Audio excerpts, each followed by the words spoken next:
വിഭവങ്ങളിൽ പ്രധാന സ്ഥാനമാണ് ഈസ്റ്റർ മുട്ടകൾക്കുള്ളത്. പാശ്ചാത്യ രാജ്യങ്ങളിലാണ് രൂപം കൊണ്ടതെങ്കിലും ഈസ്റ്റർ മുട്ടകൾ ഇന്നും കേരളത്തിലും സജീവമാണ്. ഉയർപ്പിന്റെ പ്രതീകമായ ഈസ്റ്റർ മുട്ടയുടെ വിശേഷങ്ങൾ കാണാം.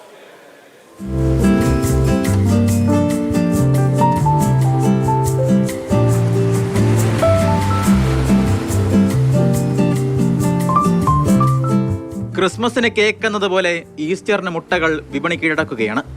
വിവിധ നിറങ്ങളിൽ അലങ്കരിച്ച ഈസ്റ്റർ മുട്ടകൾ സുഹൃത്തുക്കൾക്കും അയൽവാസികൾക്കും സമ്മാനിക്കുന്നവരും ഇന്ന് ഏറെയുണ്ട്. ക്രിസ്തുവിന്റെ പുനരുദ്ധാനവുമായി ബന്ധപ്പെട്ടതാണ് ഈസ്റ്റർ മുട്ടകളുടെ ചരിത്രം.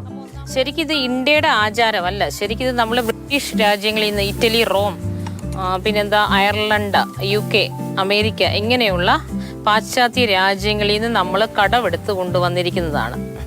നമ്മുടെ ഇന്ത്യയെ പരമ്പരാഗതമായിട്ട് കോഴിമുട്ടയോ താറാമുട്ടയൊക്കെ പുഴുങ്ങിയായിരുന്നു ഈസ്റ്റർ എഗ് യൂസ് ചെയ്തുകൊണ്ടിരുന്നത്. ഇത് പക്ഷേ ഫോറിൻ നിന്ന് നമ്മൾ കടമെടുത്തതാണ്. പല നാട്ടിൽ പല തരത്തിലാണ് ഈസ്റ്റർ എഗ്ഗുകളുടെ നിർമ്മാണം. വലുപ്പത്തിലും രുചിയിലും കാഴ്ചയിലും വരെ ഈ വ്യത്യസ്തതയുണ്ട്. എല്ലാം കൂടെ ഉള്ള കൂട്ട് നമ്മൾ എടുക്കുന്നു.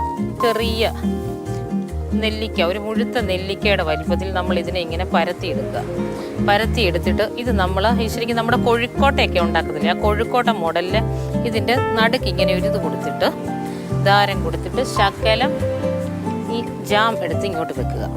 അതായത് അതിൻ്റെ നടുക്ക് ഒരു വൈറ്റ് കിട്ടാൻ വേണ്ടി ഇതുപോലെ ഈ ജാം വെക്കുക. ജാം വെച്ച് നമ്മൾ ഇതിനെ ശരിക്ക് ഇത് ചെയ്യേണ്ടത് ആ ഒരു ഓവൽ ഷേപ്പിൽ, എഗ്ഗിൻ്റെ ഷേപ്പിലാക്കി ഉരുട്ടിയെടുക്കണം. വട്ടത്തിൽ ഒത്തിരി കൊടുക്കേണ്ട, ഒരു എഗ്ഗിൻ്റെ ഷേപ്പാക്കുക. അച്ചിരി ഒരു ഓവലി ഷേപ്പിൽ ഇങ്ങനെ എടുത്ത് വെക്കുക. നമ്മുടെ ഈ മുട്ടയുടെ വെള്ളം എടുത്തിട്ടില്ലേ നമ്മൾ, ആ മുട്ട വെള്ളയിലേക്ക് നമ്മളൊരു 3-4 ടീസ്പൂണ്, ഒരു 4-5 ടീസ്പൂണ് നമ്മുടെ ഐസിങ് ഷുഗർ എടുക്കുന്നു. കുറച്ച് നമ്മൾ തയ്യാറാക്കി നാരങ്ങയും കൂടെ ഒഴിക്കുക, നാരങ്ങയുടെ നീര്. നമ്മളൊന്ന് ശരിക്ക് ഒന്ന് നല്ലപോലെ മിക്സ് ചെയ്തെടുക്കണം, ഉടച്ച്. കുറച്ചുകൂടെ ഒരു മുട്ടയുടെ ആ രീതിയിൽ ആക്കാൻ വേണ്ടി നമുക്ക് വേണമെങ്കിൽ ഇതിൻ്റെ അകത്തോട്ട് മുട്ടയുടെ ഉണ്ണി പൊടിച്ചതും കൊടുക്കാം. എന്നിട്ട് മയോണീസ് ഇല്ലേ, മയോണീസ് ഇതിൻ്റെ പുറത്തോട്ട് ഞാനിപ്പോൾ ഈ ചെയ്യുന്ന പോലെ തന്നെ മയോണീസ് ഇതൊരു ബട്ടർ പേപ്പറിൽ വെച്ച് ഇങ്ങനെ ചെയ്യാൻ പറ്റത്തുള്ളൂ. ഇങ്ങനെ കൊടുക്കുക. ഇതൊന്ന് ഫ്രീസറിൽ വെച്ച് നമ്മൾ സെറ്റ് ചെയ്തെടുക്കണം.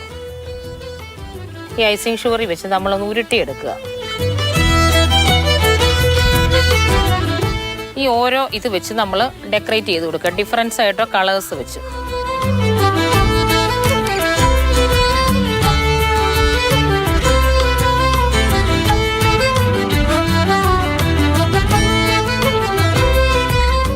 ഈസ്റ്റർ രാത്രിയിലെ പ്രാർത്ഥനകൾക്ക് ശേഷം ചില പള്ളികളിൽ ഈസ്റ്റർ മുട്ട ആശീർവദിച്ച് വിശ്വാസികൾക്ക് വിതരണം ചെയ്യാറുമുണ്ട്.